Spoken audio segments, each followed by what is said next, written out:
ఈ ఉదయకాల సమయంలో యాకోబు అనేటువంటి దేవుని భక్తుని గురించి మనము తెలుసుకుందాం. యాకోబు ఏశావు అన్నదమ్ములు. ఈ యాకోబు అన్నను 2 మార్లు మోసము చేసి ద్రోహము చేశాడు. అలాగనే తండ్రిని మోసపరిచాడు. మరి ఇటువంటి మోసగాడైన ద్రోహము చేసే యాకోబు అన్న తనను చంపుతాడని తెలిసిన సమయంలో ఆయనకు భయపడి దూర ప్రాంతములకు వెళ్ళి ఇదిగో తన భార్యలను తనకు కలిగిన దాసీలను 2 మార్గములలో పంపించి ఆయన ఒక్కడు రాత్రికాల సమయంలో నిద్రించే సమయంలో దైవ దర్శనం ఆయనకు కలిగింది. ఆ దైవ దర్శనములో ఆయన జీవితానికి మార్పు రావడానికి ఒక మార్గం ఏర్పడింది. ఆ మార్గ సమయంలో లేక ఆ దైవ దర్శన సమయంలో దేవునితో ఈ యాకోబు సాయంకాలం మొదలు తెల్లవారే వరకు ప్రార్థనలో పోరాడాడు. నన్ను ఆశీర్వదించు స్వామి, ఇదిగో నా అన్న నన్ను చంపడానికి వస్తున్నాడు, నాకు భయం వేస్తుంది, నీవు కాపాడు అని యాకోబు దేవుని ప్రార్థించాడు. కానీ తెల్లవారేంత వరకు సాయంకాలం మొదలుకొని దేవుడు యాకోబునకు ఎటువంటి సమాధానం ఇవ్వలేదు. చివరికి ఎటు వెళ్ళక దేవుడు అంటున్నాడు, యాకోబు తెల్లవారినది, నేను వెళ్ళిపోవాలి అన్న సమయం అందు కూడా దేవునికి అడ్డుపడుతూ ఉండి తొడగూటి మీద దేవుడు కొట్టాడు. ఎముక విరిగిపోయింది. ప్రక్కకు వేసినా కూడా ఆయన అలాగనే నడవలేని పరిస్థితిలో కూడా దేవుని కాళ్ళు పట్టుకొని ప్రార్థించడం మొదలుపెట్టాడు.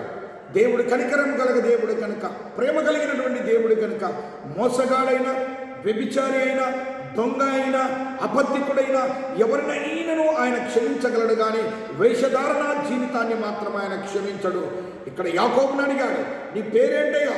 నువ్వు సాయంకాలం మొదలుకొని తెల్లవారే వరకు నాతో పోరాడుతున్నావు, అసలు నీ పేరు చెప్పు నిజముగా అన్నప్పుడు నా పేరు యాకోబు అని ఒప్పుకున్నాడు. యాకోబు అని ఒప్పుకుంటానే వెంటనే సత్యాన్ని ఒప్పుకున్నాడు. కనుక నేను మోసగాని అని దేవుడు అతని మీద చేతులు ఉంచి, యాకోబు మీద చేతులు ఉంచి ఆశీర్వదించి, ఇక మీదట నీవు ఇశ్రాయేలు అనబడదువు, అనేక జనములకు తండ్రివి అన్నటువంటి ఆ గొప్ప ఆశీర్వాదాన్ని యాకోబు పొందగలిగాడు. ప్రియ దేవుని బిడ్డలారా, యాకోబు ఈ ఆశీర్వాదము పొందగలిగాడు అంటే, లేక యాకోబు ఈ దీవెన పొందగలిగాడు అంటే, ఎవరు తనను క్షమించగలిగి, ఎవరు తనను ఆశీర్వదించగలిగాడు, ఆ గొప్ప వ్యక్తి అయినటువంటి దేవుని గురించినటువంటి ఆ సత్యాన్ని ఎరిగి ఆయన దీవించే వరకు ఆయనను విడిచిపెట్టలేదు. మానవ జీవితంలో అనేకులు వారు తెలిసి కొన్ని తప్పులు, తెలియక కొన్ని తప్పులు, మనుషుల ద్వారా కొన్ని తప్పులు జరుగుతూ ఉంటాయి.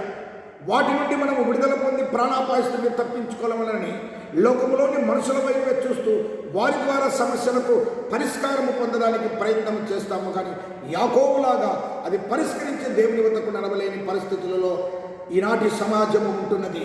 అయితే యాకోబులాగా సరి అయిన దిశలో నేను దేవుని దగ్గరికి వచ్చి ఆయనను ప్రార్థించగలిగినప్పుడు తప్పక దేవుడిని నిన్ను క్షమిస్తాడు.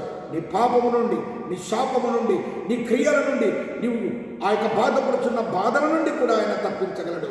ఈ ప్రపంచంలో దేవుని బంధించగలిగినది, దేవుని ముందుకు నడవకుండా చేయగలిగినది, దేవుని నీతో మాట్లాడించగలిగిన శక్తి కలిగినది ఒక ప్రార్థన మాత్రమే.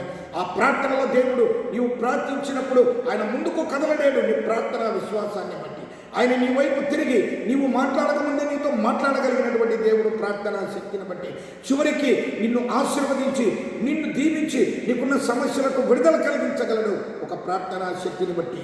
అందుకే దావీదు నా జీవదాత అయినటువంటి దేవుని గురించిన ప్రార్థన నాకు తోడుగా ఉంది అంటాడు. నిజముగా దేవుడు యాకోబును కొట్టాడే కానీ ఆయన జీవితాన్ని, ఆయన బ్రతుకును సరిదిద్దాడు.